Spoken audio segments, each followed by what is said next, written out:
So every single person who has some sort of an older iPhone needs to go ahead and pretty much update their iPhone right now. Now, if you own an iPhone 6 or below, this video is probably not even tailored to you for the most part. There was no iOS 12 update, especially if you own a phone like an iPhone 5 or 4S, there's no updates for you. But for a vast majority of people, there is an iPhone update available for you, whether you have an iPhone 6S or you have an iPhone 14 Pro Max. Now, these two updates are iOS 16.4, which came out this Monday, and iOS 15.7.4, which came out on Monday as well. So two different iOS versions for two different groups of phones. So for the first one, the iOS 16.4, this was a very, very big release. It was a major release in my opinion, although it's not like the iOS 17, it's not an X update, it's an X.X update, but it's still a very big update for the most part. It brought a lot of needed features, and it kind of wrapped up, I think, what iOS 16 said it was going to bring, and I think within the next month or two, 16.5 is probably going to be kind of a minor update. That's what a lot of people are stating. So with 16.4,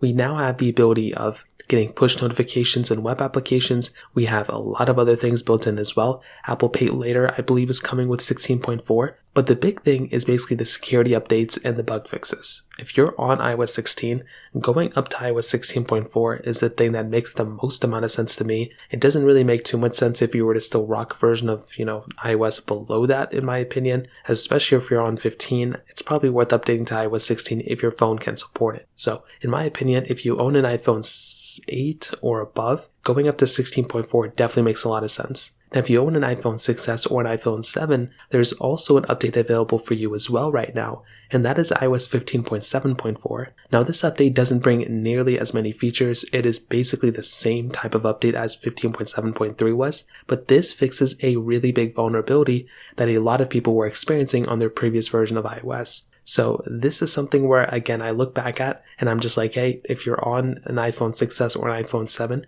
going up and upgrading your version of software makes the most amount of sense to me. And that is the thing that, I would probably recommend doing. Since that update, it doesn't bring any crazy features, it's pretty much the same thing as 15.7.3. All it does is that it fixes a lot of the issues and it fixes a humongous vulnerability within Safari. So, in my opinion, if you own an older iPhone, even if it's the latest one on the iPhone 14 Pro, 14 Pro Max, I would 100% recommend upgrading your phone and updating your iPhone as soon as you can. So that pretty much covers it up. If you have any other thoughts or questions, let me know in the comment section below. Hit the like button, that would mean so much, but definitely hit that subscribe button. More importantly than everything else, I love every single one of you guys. Hope I'll catch you guys in the next one. Peace out till then.